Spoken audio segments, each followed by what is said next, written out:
Question everything, learn something, answer nothing. Euripides. It seems users hated the site, or at least weren't engaging as expected. Unable to come up with a reason, I kept asking myself why. I just launched a killer feature that should have significantly increased user engagement on the site. Who doesn't love free content after all? Especially an entirely free guide to search engine optimization. Yes, this was more than a decade ago. All I asked for was their email. Yet after working on the launch all night, I sat in my house wondering why. I was tired, frustrated, and bewildered. Maybe I just needed some sleep. Yes, that's it. Take a break. So I stepped away for a few days. I wouldn't even look at the metrics. When I came back, nothing changed. Now I was in full-on panic mode. Was there a problem with the site? Did I waste all that time creating amazing content only to fail? Of course. What I wanted wasn't in line with my users' expectations. I wasn't solving their problem. I was solving my own. I wanted their email. They wanted free content first. It was a standoff. There's a famous saying from Stephen Covey, begin with the end in mind. This quote is taken by many as business gospel. When it comes to product strategy, nothing could be further from the truth. It would be best if you begin without anything in mind. All too often, we believe we already know the answer. That's where we go wrong. I thought users would want my content so badly that they would trade their email, no questions asked. I failed the first test of product strategy. I started with what I believed. I started with what I wanted. I didn't start with the problem my users had. I began with the end in mind, which was to get their email. At the time, search engine optimization was a bit of a black box. Business leaders knew it was essential, but it was the domain of search engine marketers and gurus. Gurus who, in my opinion, charge way too much money to train you on a discipline evolving at warp speed. I wanted to change that, to sell a course that evolved with what worked in search engine marketing. I wanted to provide it at a disruptive price point. I knew that to succeed, I needed to build a sizable email list. With average conversion rates in the single digits, a significant number of emails was the only way to get sales. The question, how to get those emails. I think you can see where I went wrong.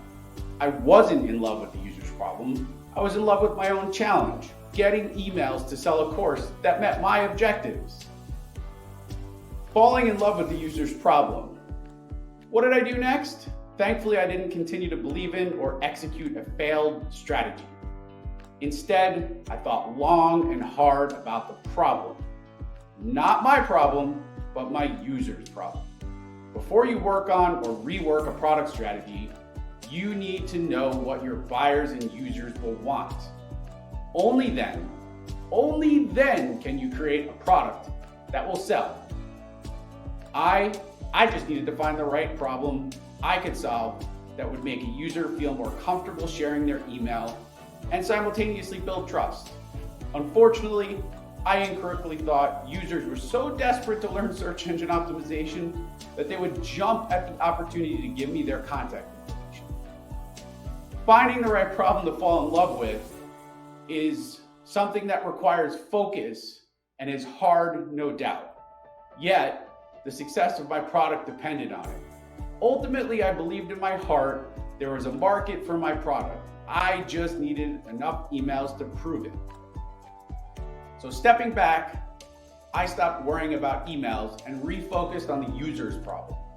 Why would a user want the information I had to offer in the first place? Great problem exploration starts with sticky notes you can put on your wall. My rough thoughts at the time were affordability. Was it a question of cost users were trying to solve?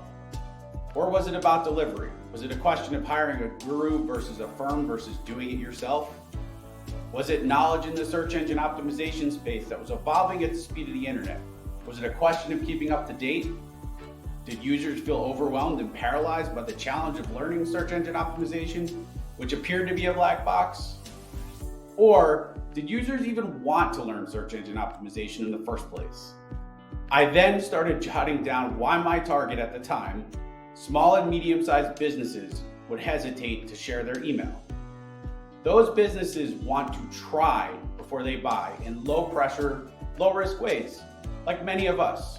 We don't like doing things or giving things away just to try things and then be pressured to buy. They wanted to protect their email from spam. Those businesses need to understand what they are getting in return for their email, and they needed to know they could trust me before sharing something personal, their email. Remember, this is about 10 years ago, so email was a little different back then. And while this list is illustrative and not exhaustive, I think you can guess where we landed. Users needed to know they could trust me before sharing something personal, their email. Then, after talking with a few users, I landed on the following revised problem statement. Small and medium-sized business owners want to optimize their site to rank high in search engine results to ultimately drive sales. However, they could not afford gurus or marketing firms. Instead, they really needed to learn on their own. Yet they feared wasting time learning only to fail. Therefore, they needed to not only learn, but keep their knowledge up to date, and they wanted to move at their own pace. Fast forward to the solution. I would open source the base guide and provide a free newsletter. The freeseoguide.com was born. For those of you who are interested in this, unfortunately I shut it down years ago.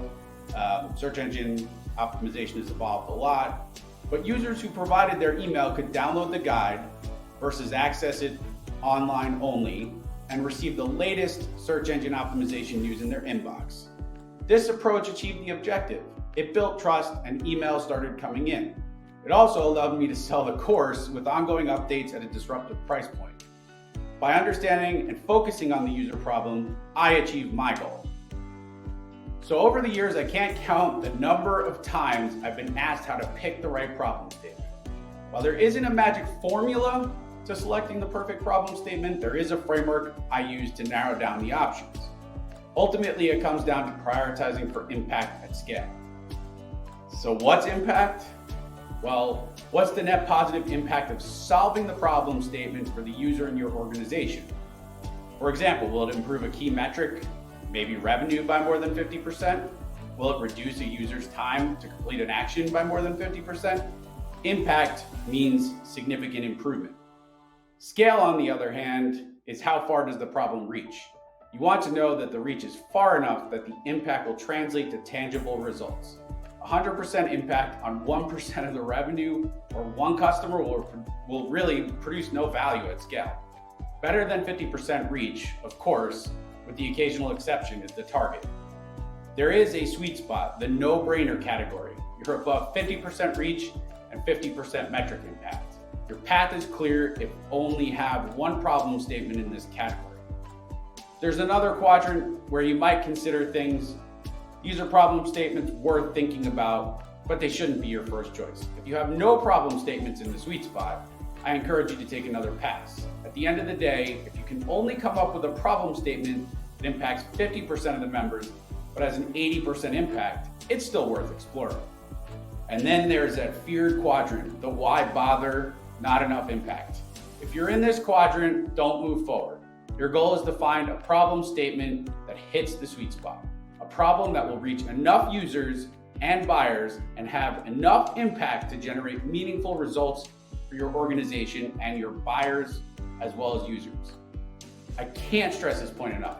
Make sure you nail a problem statement that will have an impact at scale before you move to the next step in your product strategy. If you can't find one for the product you want to create, you should go back to the product concept drawing board. In the case of my SEO training and consulting business, I finally landed on a problem statement that I felt had enough impact at scale. However, I also learned you must first start your product strategy with a problem orientation. It's never good to build a solution that solves only your problem and one that is not big enough to impact your business. Instead, start by asking yourself, will this problem be meaningful for my user or buyer or organization and have enough scale and potential to be worth the time invested? Thanks for watching. Hit like and subscribe if you'd like to see more content like this.